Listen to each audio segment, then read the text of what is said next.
city manager and let her have at it. Thank you.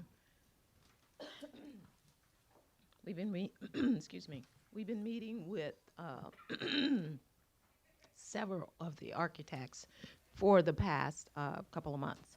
And before we move forward, we wanted to let you see where we were, get your stamp of approval so that they can put these schematic designs into their software and start really doing some serious design. So I thought that this would be a great opportunity for the public and the commission to see some of those items that we put forth. So I'm going to ask DAG if they will come first and talk about the things that we are have discussed, and then after them will be Florida Architect. Okay. Good morning. My name is Michael Higdon.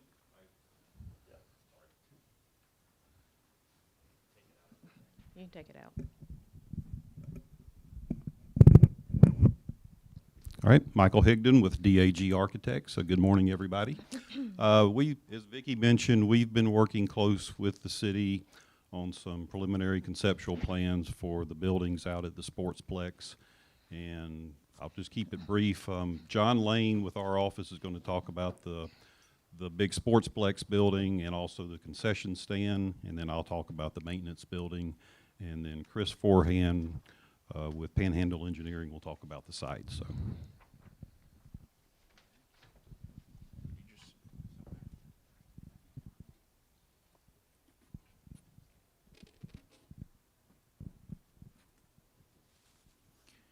I know you all have had a chance to look over this probably more closely, but I'll just run over briefly over the key points to it. As you all know, this is the sports complex, and it's a pre-engineered metal building. And what we've done to add some interest, some architecture to it, we've played with the push and pull on the skin, changed sort of the orientation of the metal siding and the texture along the bottom. And added plenty of translucent panels to the top for daylighting. This is the back of the building and obviously the side. And this will be the north entry, the main entry. What I'm going to do is quickly go over the plans because changes have occurred throughout the process that I'm not sure if everyone's aware of. Here we have the plan, and we were asked a few weeks ago to add some additional program to it. So what we've done is we've carved out the space. Apparently, the Boys and Girls Club wanted a 30 capacity computer room. We've since added that capacity in this area, and we've also moved from the original versions that we've presented. We've moved the concourse to the exterior wall, in order for us to have some sort of generous sort of expansive glazing, adding some transparency into the building, conveying sort of sense of motion and activity and visual interest. In addition to that, the concourse being to the exterior now allows a sort of a undisturbed circulation from the activity within. So we have a clear sort of circulation path that doesn't interrupt the activity of the court.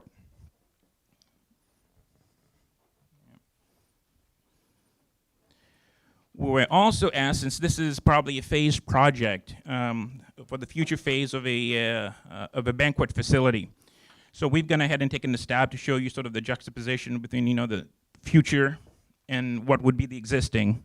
And so you can see the clear, circulation nodes and paths, and sort of the visual nodes to the ballpark. Everything is focused towards the ballpark. We have plenty of even from the main building over here, the gymnasium, we have view corridors to the ballpark. And same here from the banquet facility. Generous, expensive glass, all looking towards the ballpark.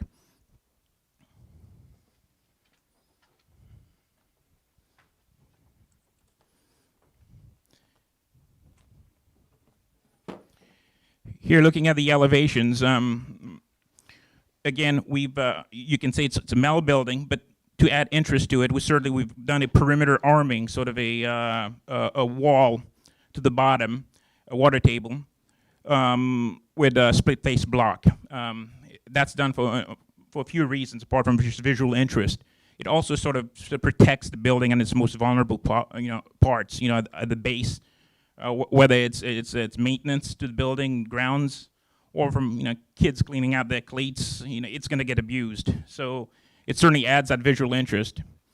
We've also done the push and pull with the skin, where around the storefront windows, we've pushed the facade in and changed the orientation of the siding. We also, obviously, we're playing with color and profile of siding also. This over here will be a parapet wall in order for us to get some verticality to the facade. Otherwise, the eave height will be low and it's going to look like a really stretched, low profile building. This is the side facing, obviously, the ball fields. Again, clear line the sides to the ball field.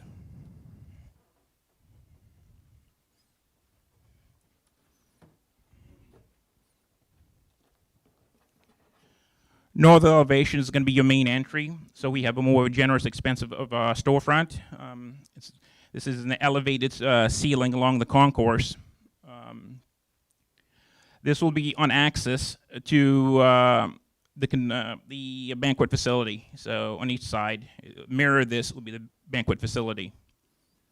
We have right here, we've added an additional restroom that's going to be accessed through, from the ball field. So it's the exterior of the building. And we've consolidated all the mechanical yard, electrical, and fire protection rooms all in this area. So everything's accessed, as far as maintenance of the building, running of the building, from the program, is accessed through just this area.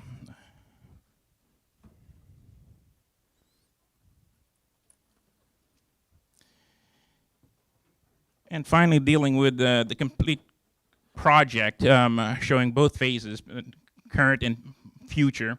These are what the elevations are going to look like. Again, the main elevation and the front that's most public. This will be the new wing, and this will be the sports complex. This is the back facing the fields, and obviously the sides.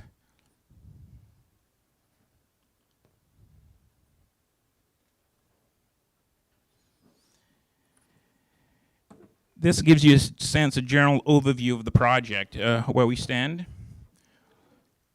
Here is the sports complex in relation to the field. And we've since been requested to do something with the concessions pavilion, what I call concessions pavilion, concession stand. And how we've treated that in order to have some sort of a connection to the existing building, to the sports facility. We've taken off the second floor. But what we've done is actually erased the roof. It's going to it's still a pentagon as far as the roof profile, but we've raised it with a hill truss, so to add at least a little verticality to it. Otherwise, it was going to be very stunted. And we've done a perimeter aluminum covered walkway with sort of integral rain, the gutter and downspouts. Get an idea what it looks like.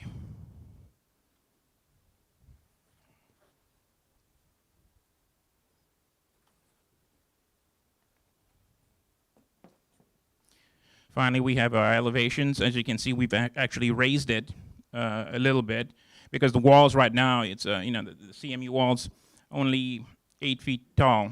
So we had to add probably another 2 or 3 feet to that, and we can probably add more as warranted when we do the final design. We are still keeping basically the same program in there. The bathrooms are where they are. We've just shifted around to make sure we meet all the ADA requirements. Concessions, what it is, we having a kitchen consultant actually work with us, so we make sure that this becomes it works as intended and meets everybody's needs. We've also added a potentially, depending on cost, how we treat the bottom of the sort of the water table in order to tie it to the main building. We provided some texture on it with a split face sort of veneer, probably cap with some sort of a coping or sill.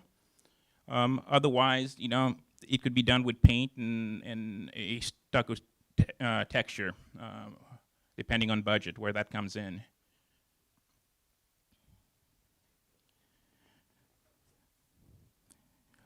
And I think to close, I guess I wanted to run through this little video real quick so you get a sense of the scope of the project and how everything ties together.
Again, this is a 27,000 square foot facility, pre-engineered metal building for efficiency, both in cost and in construction time. So this is where we are right now at this stage. Thank you. Okay. Thank you. Just a couple of, excuse me, clarifications before we go forward. If you will look, and John talked about the rooms that we had put aside, particularly in this area, we do not have a Boys and Girls Club. We have one at the beach, we have one on the east side, we have one on the west side, and we don't want to have one to the north of us. We were going to have multi-purpose rooms anyway, and we thought it would be a great idea that we would help the citizens out, the working moms, the people who want their children to go somewhere after school, to have a place to go with activities and be able to be in a safe environment, do their homework, and work with the city. We will be growing future leaders for the city of Lynn Haven. Taylor has worked in that capacity before with Panama City Beach, where there's a partnership with the Boys and Girls Club. I've sat on that board for several years, and this has been one of our main goals, is to try to get some type of Boys and Girls Club here to the north, so that we don't have latchkey children of any sense. And so that area will be the city's area, and we will just kind of loan it out to the Boys and Girls Club to allow them to have after-school activities, do homework, collaborate with the city on activities and sports activities that we've not done in the past. I think it's going to be a great opportunity for the citizens and the parents in this area. So it is really to serve the Northern Bay County and us.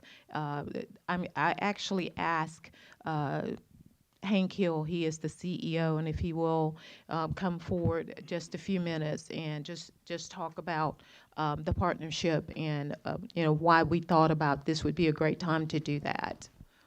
Thank you, Miss Vicki. I appreciate the opportunity to be here. Thank you guys for having us, and thank you for thinking about the Boys and Girls Clubs and the future. If you look at the map and you do studies on demographics, I think kids between the ages or lower than 18 make up about 25% of the population, but they're 100% of our future. And so it's I give you all the props for looking to the future of what the partnership with the Boys and Girls Club can be. We're a 50-plus-year-old organization. We have a great history of turning out some fantastic people, not only in our local community, but obviously national. We're a national organization that's governed by a local board of directors. I'm the CEO, as you mentioned, Miss Vicki. Miss Vicki has been on our board for a number of years.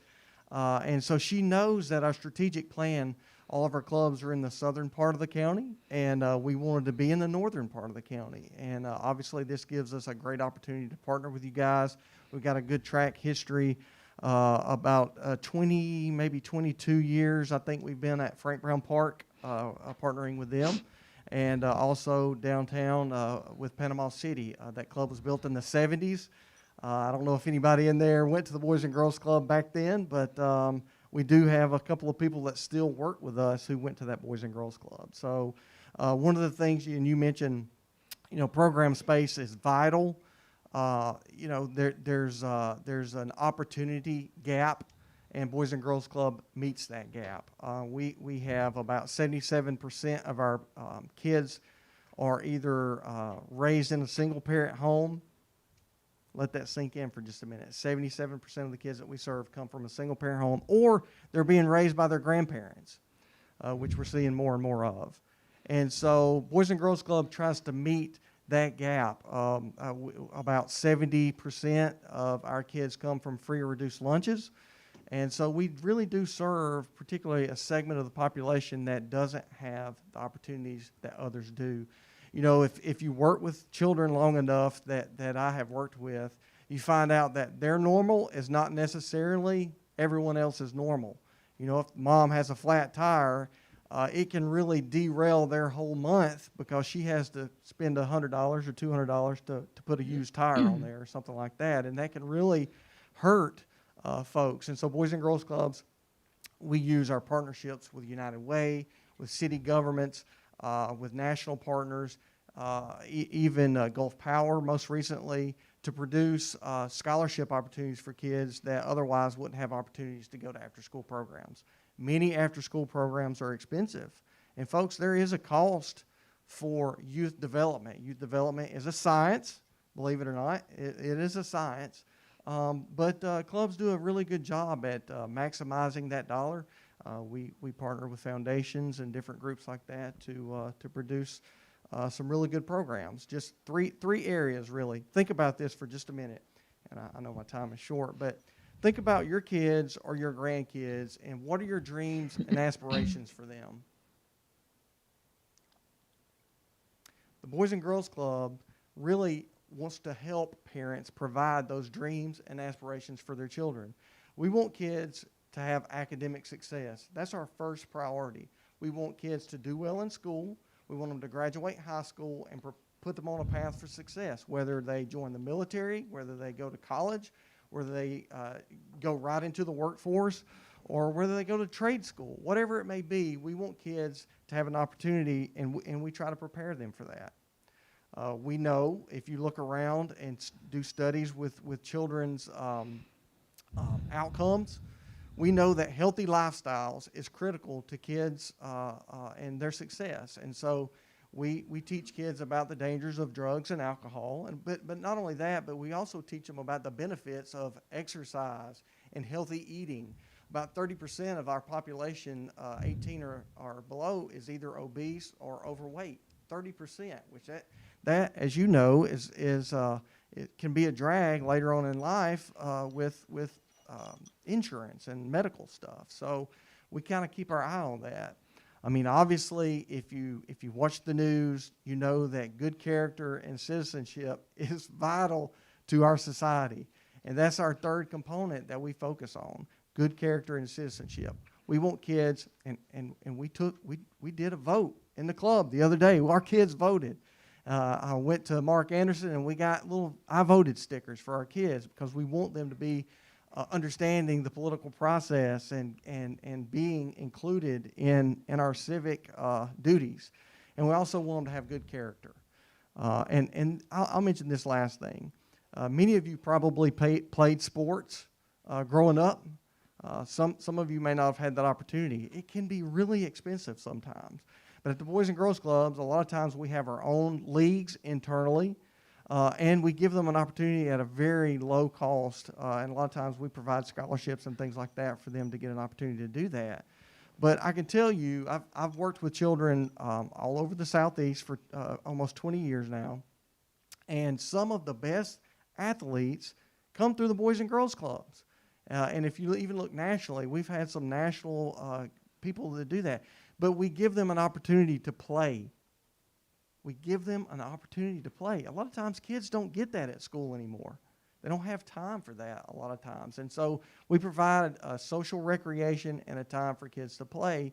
And you can learn a lot about teamwork and sportsmanship, playing by the rules and playing fair just by play. And so that oftentimes is something that's probably overlooked about what the Boys and Girls Club does. So thank you guys for the opportunity to be here today. I really appreciate it, and I'm very hopeful that this partnership, we can move forward and do great things together.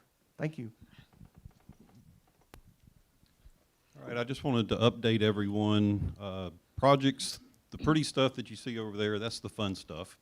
We also have to deal with budgets. That's the reality. The budget for this building was $5.3 million. We have been having some cost estimates occur throughout the process. About a month and a half ago, we had it priced and it came in at 5.6, so it was a little bit over budget, but certainly within the realm of where we wanted it to be. We have updated the budget since that last time, and it has gone up a little bit more. The city has told us that primarily the function of the building is the most paramount thing that we need to do and focus on.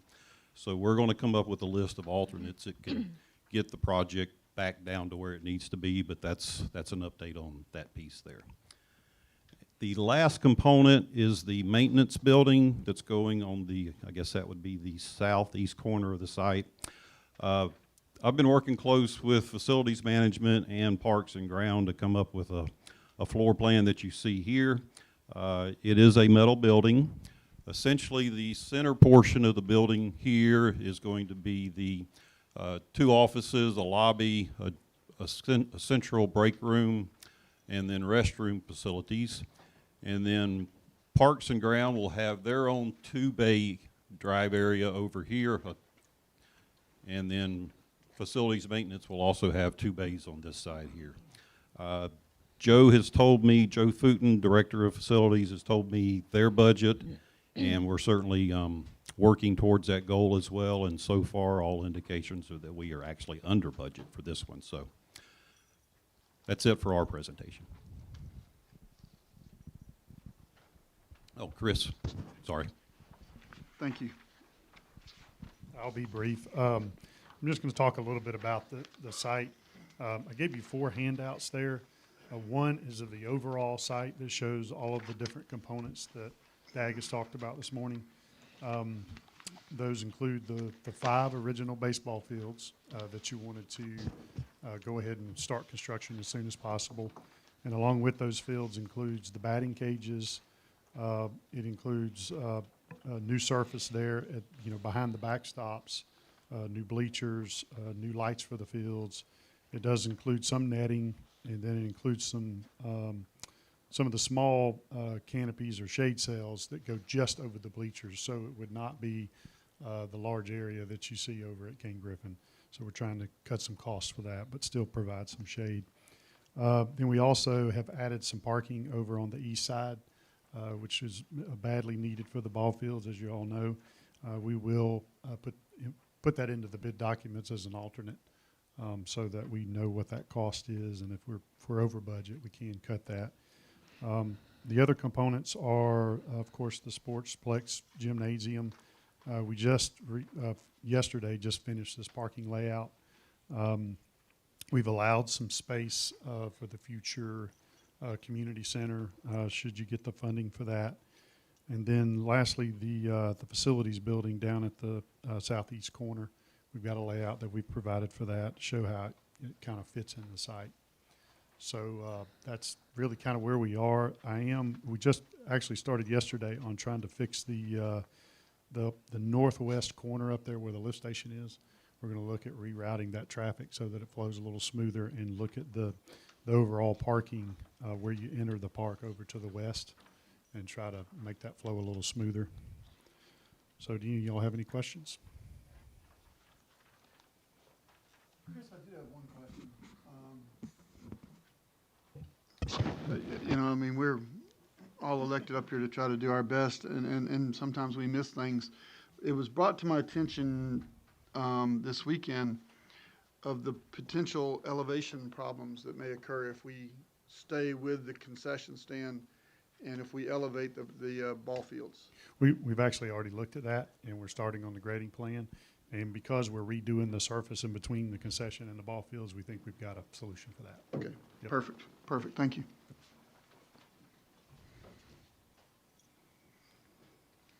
And let me just say too, once we get these designs done, we're kind of calling them phases 1, 2, and 3. And once we get those done, kind of get those out on the street in the order that you'd like them, then we'll start looking at the rest of the park.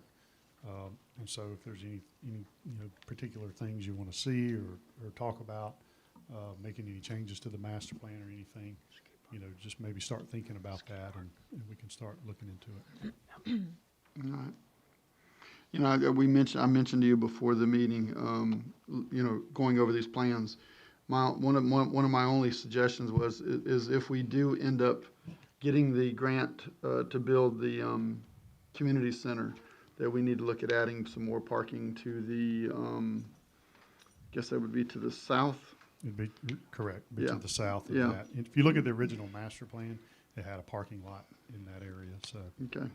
And then the other question I have is the paving area around the facilities. I'm assuming that the original plan showed a loop around the whole building.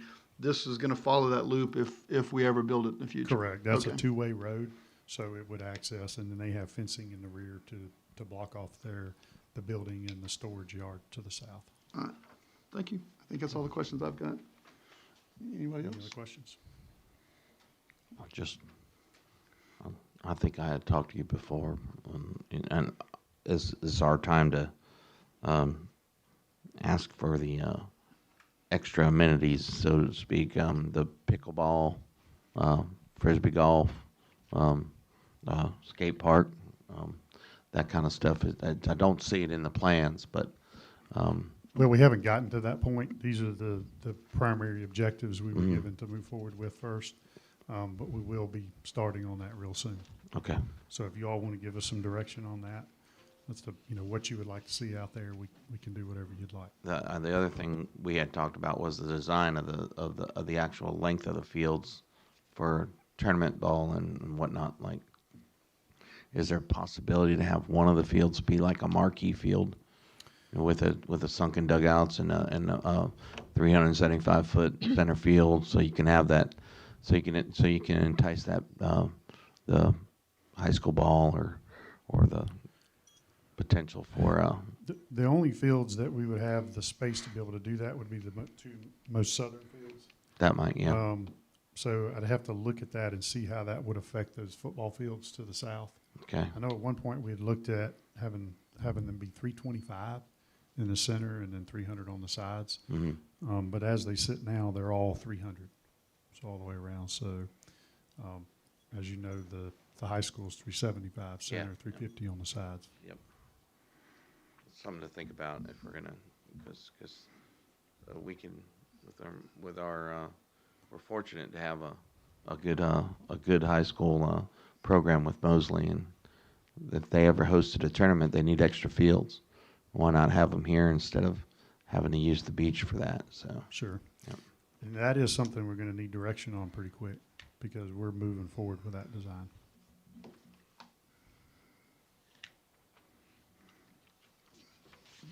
All right, thank you, sir. Any other questions? Thank you. Commissioner Perna, I do want to remind you that you mentioned frisbee golf. We do have one at Kensaw, and there will be another frisbee golf coming in the Bayou Park. So we will eventually have two frisbee golf courses here in Lynn Haven. For the back of your mind thoughts when we decide how to move forward. Okay, if we're done with y'all, I guess we're moving on to Florida Architects. Yes. Yes, ma'am. So, thank you, Joe. Good morning, everyone.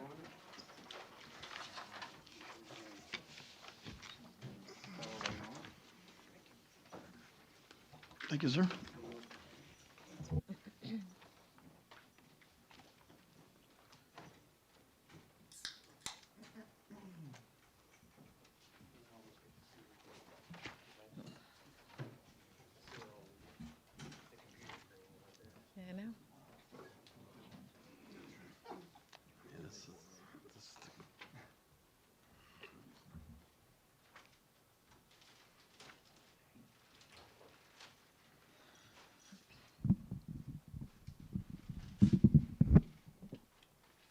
Ms. Vicky, are we getting comments as we go, or Or you can go just- through and just then at the they can end have and go comments, through? yes. Okay. Because I wanted to make sure everybody had a chance to comment. Obviously, we're anxious to get started with the long lead permitting on the sites. We're anticipating, 60 to 90 days for that process. So we've kind of prepared the schematic design package. Pretty much what you remember from before as far as location. Which one's the laser? Green? Okay. So in that area is a two-story building with the city hall on the first floor, chamber in this first floor location, a taller space. It is slightly less. I know, Ms. Vicky, you asked me before. It's almost 800 or 900 less square feet than what we used to have. So it's a little bit smaller, but perhaps maybe more efficient. The second floor police station, secure parking on this side, secure storage down below on this end, staff parking, public parking with hopeful future parking that right now could be used as overflow parking. The city plaza, which extends along the water's edge of the retention pond. Once the library is raised, then that pond expansion can occur. To prevent people from walking all across 77 during events, they know that they can get in here. That would have a gate access on this side, so you're crossing at the crosswalks for safety. But that lines up with the city plaza, turns this corner so that we have a presence along 77. So the historic city hall in the master plan has been proposed to take down the newer addition, which is very costly to repair. It wasn't built that great, but leave the historic original part of that building as part of the icon of the community. We'll show you some pictures of what this all could be, with perhaps even a dedicated garden area to involve some community organizations to participate in that area. The service center would be linked by a covered walkway, a breezeway that would be an alternate for bidding purposes, so that now we have a very usable plaza area outside of the city hall, right outside of the commission chamber. So now the opportunities for all kinds of different events can be used by the community in this facility.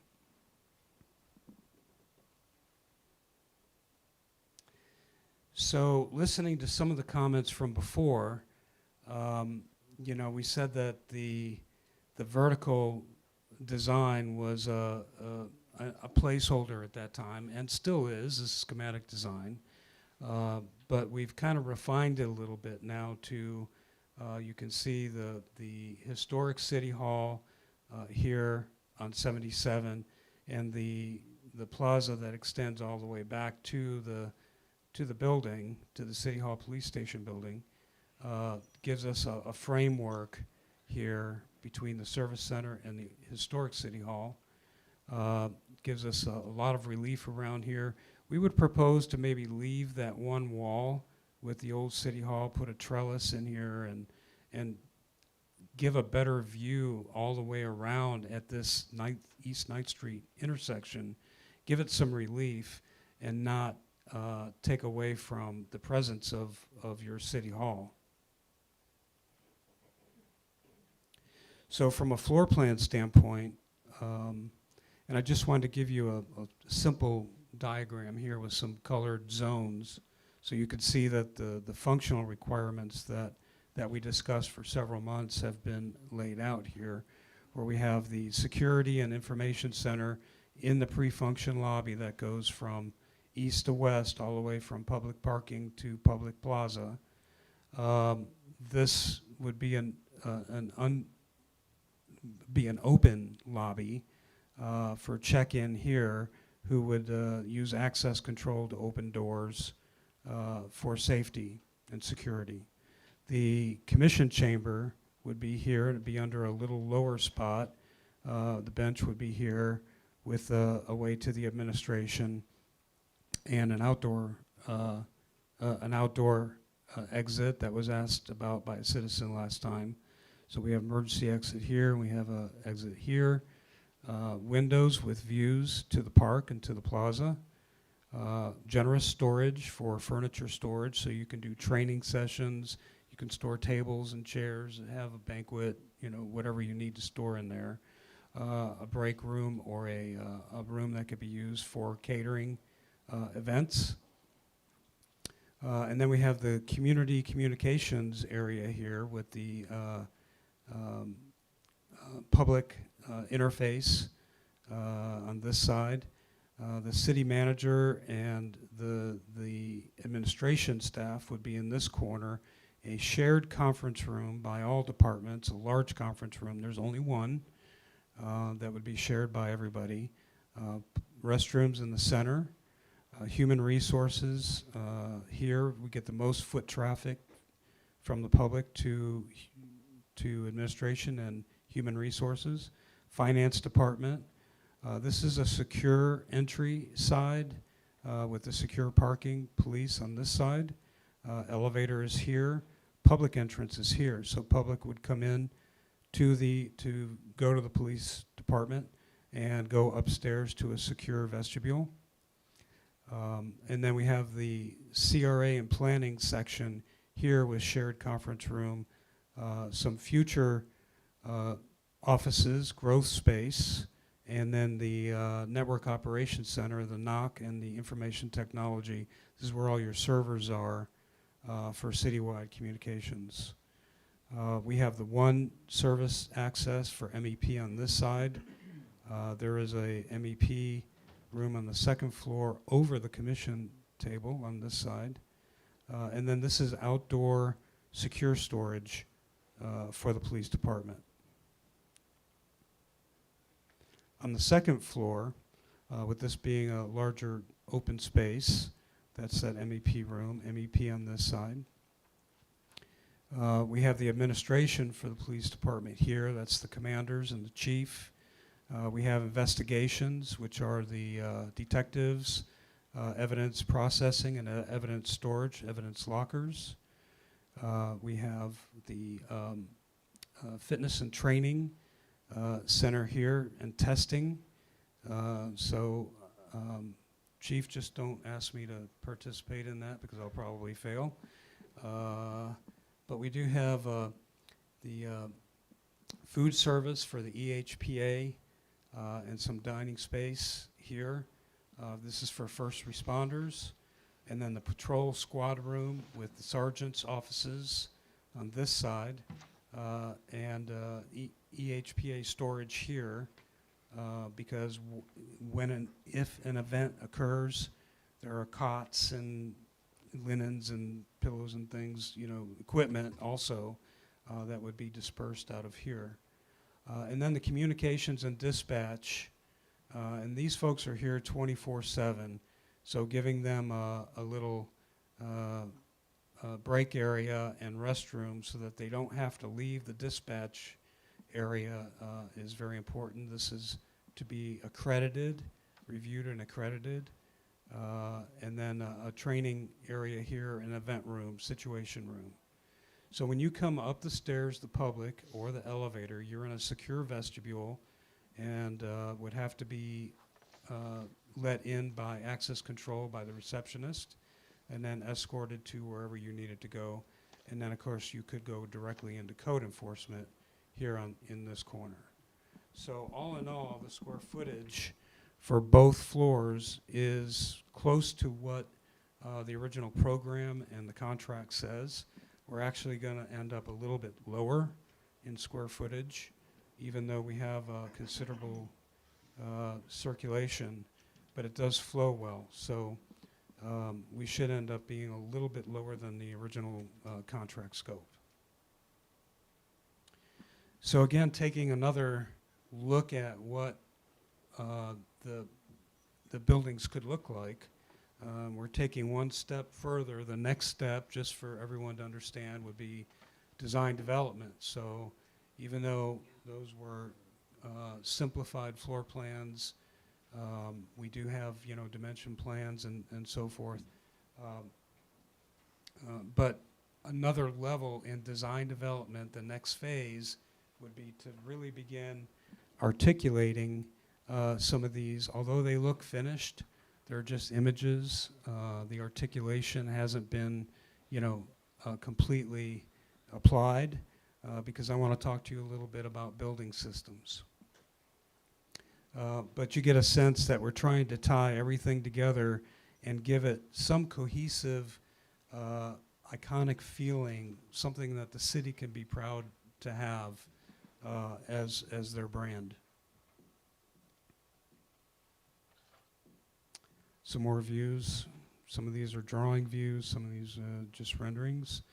So without furniture in it, you can see the size of the commission chamber, which is for 220 people non-COVID, which means maybe 70 COVID.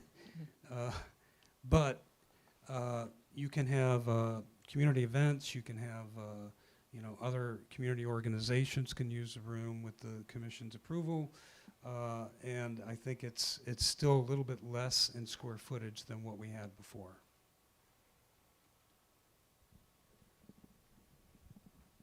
Just a few more views. In the master plan and a proposed task number 3 to take this historic building, take down the dilapidated addition, but leave the garden area and then put a curtain wall or a storefront here on the backside facing the city hall as an expression of that transparency, where the one commission office and a meeting room and the mayor's office could be over here. And I think it suggests that transparency and expresses it on the exterior of the building.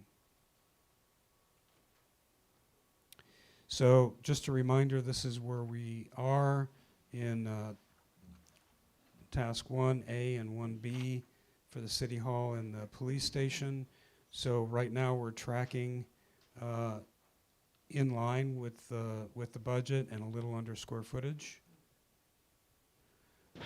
Something that I promised that we would do is in schematic design, you know, we're looking at, we'll be looking at VE and not value elimination, value enhancement. We want to make sure that whatever money we're spending, we're getting the most for the money, and I'm going to show you how we're doing that in this particular phase. We've researched metal buildings, we've researched metal panel buildings, block buildings, and we actually have come up with using an insulated concrete forming system.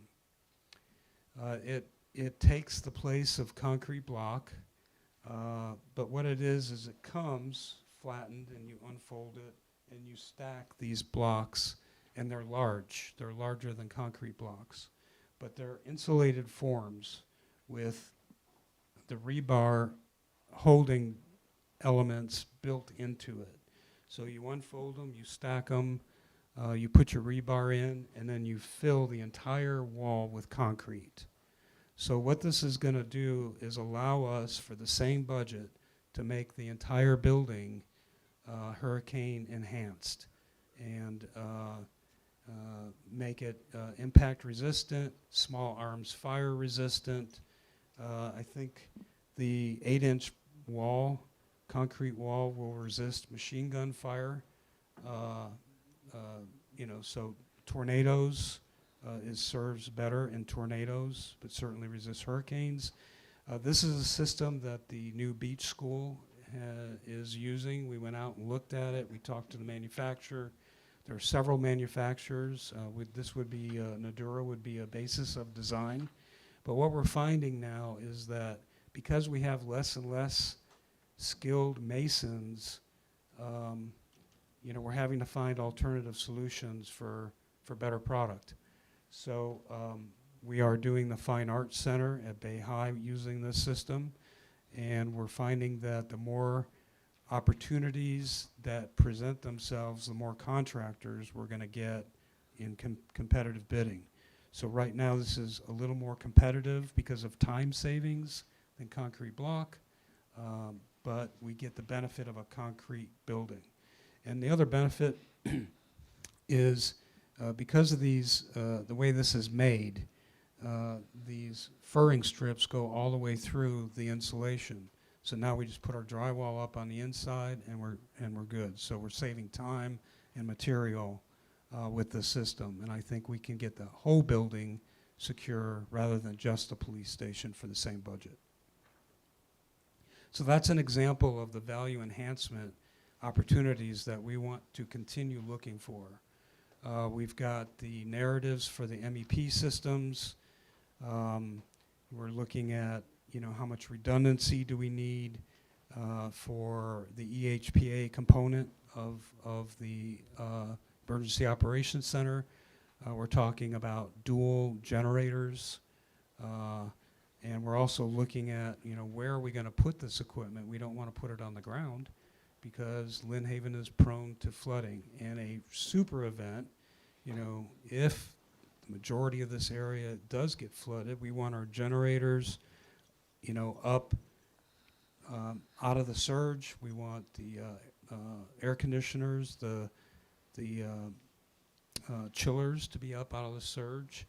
So we've looked at a couple of places, and we're working this out now with MEP. I should have pointed this out sooner. Sorry. Where we may have a flat spot in that pitched roof that goes up to hide the generators and chillers, and then let the joist continue over.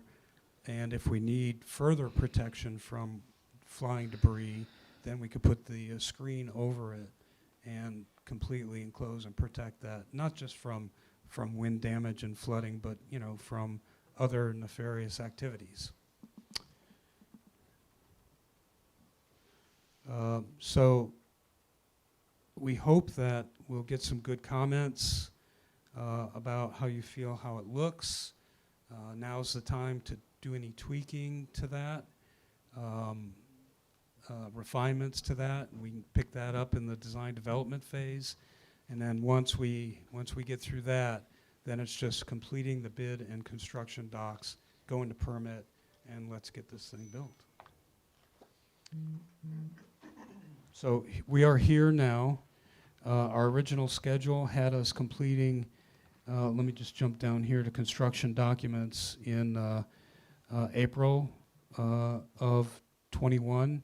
But our goal now, with your help, we want to be done March 19th and be ready to go get it built. Comments, questions? Yes, if I may. Yes, ma'am. The first thing I want to say is this, to me personally, looks 300% better. I'm so glad not to see the glass from floor to ceiling and all of that. I did want to ask you about the square footage. I know you keep saying people, the chamber will hold 220 people. Do you have a approximate square footage? Because we don't want to get caught short if we're, Yes, ma'am. And thank you for your comments.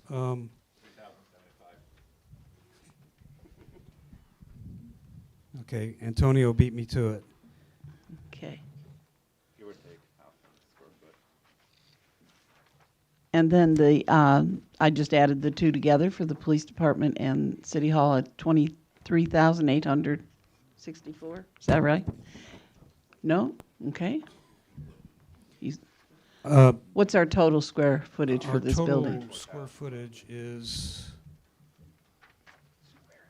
Roughly 35,000 square foot. roughly 35,000, correct. And we're at 310 a square foot? Is that correct? The police station was more per square foot because of the EHPA, but the contract will actually be less than what the contract amount says. Which is what? What is the total cost of this building? Everything all included in the construction budget is 11.58 million. Thank you. Yes, ma'am. I would like to point out that that is an estimate, and until we get actually bid prices, that's strictly an estimate. Thank you. Yes, ma'am. But I like what you guys have done here. I agree with Commissioner Tender.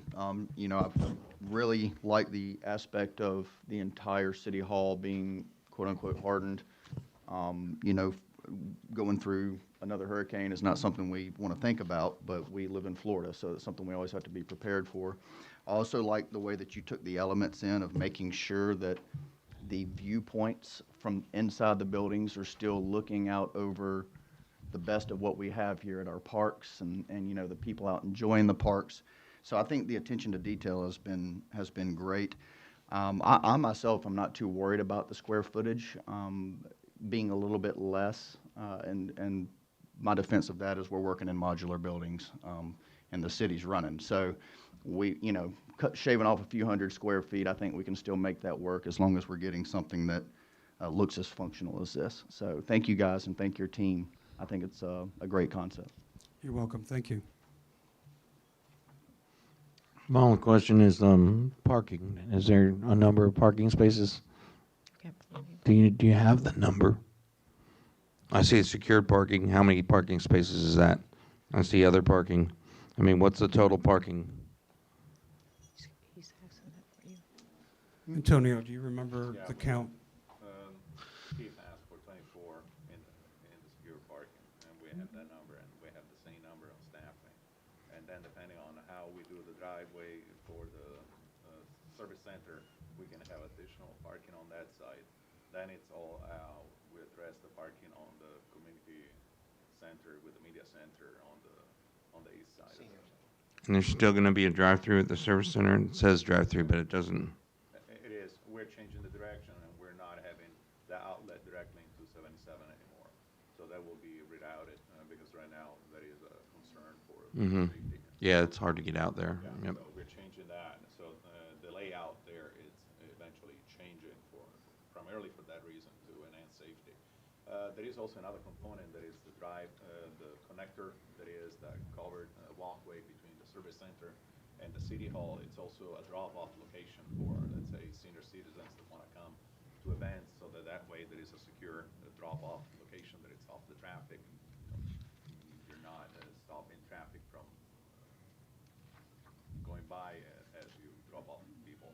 And that becomes also the loading and unloading in case of events on the plaza, so let's say the farmer's market and all that. So that's part of the re-envision circulation around the city hall. We wanted to make sure that, you know, as much as we address properly the presence of the building, you know, we definitely want to have a sign that says go to the back door, so to speak. So we want to make sure that either if you're accessing on foot or by bike or by car, you have a sense of identity. You know where you're going, you know where you're supposed to park, and where to enter. In task 1, we did not have the additional parking on the east side of Pennsylvania, so that's why. But that is eventually we're going to make up all the parking that is needed for additional activities at Sheffield Park and the city hall. It was just not part of this task. So I get So 24 and 24. Yeah. And there's no numbers for the drawing for the. 10, 12 right now. Yeah. But that depends how we eventually work out the circulation. So we're looking at under 50. But we do have the parking also. If you look at the master plan, we have the additional parking on the senior center and the media library, and without counting the overflow parking on the also recently acquired property. Okay. may I ask a question? Have we looked into a parking garage for across the way there, one more than one story 4 million. going up? Well, on our own, yes, we have. Yeah, anytime you go vertical, it's gonna be more expensive than going horizontal. You know, you'd be cheaper buying land and putting the parking on the ground level. As long as land is cheap, Yes. To give you an example, surface parking, Chris, you can chime in, but surface parking is about, you know, 3,500 4,000 a space. Elevated parking jumps to do a decent, 16,000 a space. So that's the thing that we would struggle with there. But I think eventually, this is, the city's going to grow. You're going to see a lot more activity here. I think it'll be a thriving community center. And I think at the very least, this will eventually get paved. And then if you have bigger events than that, then you can think about a parking deck. Joe, you may have the parking deck as a future phase on one of the black and white pictures. No, I don't, not in the plan. So bottom line, what Commissioner Perno said, that's accurate. We're going to have 48 spaces and possibly 10 to 12 more. So when this is complete, there will be 58 to 60 parking spots, Paved. period. Paved. Oh, okay. Yeah, And then- paved. Because we're But going to then we put, can go over in the lot on Pennsylvania. yes, ma'am. So this is a overflow lot. So when we do have events, that's why I say eventually you're going to want to pave that. And we'll do the storm, we'll look at this and make that pond expandable so that when you do pave it, you'll have the conveyance for that stormwater. That number also does not include the parking lot in front of the senior center or library. True. We've got that now. Any questions for? Yes, ma'am. We've got just a couple of minutes, but yes, ma'am. I apologize for being late. What's the surface of the parking? Is it going to be Oh, yeah. asphalt or? Well, the parking along this area, right now, we're showing it as concrete, but it could be asphalt, depending on our budget, so depending on where we are. So the parallel parking in front of City Hall, we would like to see that either pavers or concrete. And then same on this side. Over here it would be, whenever the other team does this, they'll probably just make that all the same, asphalt. Have you looked at other options? Because I know that it's not porous if you have concrete or asphalt.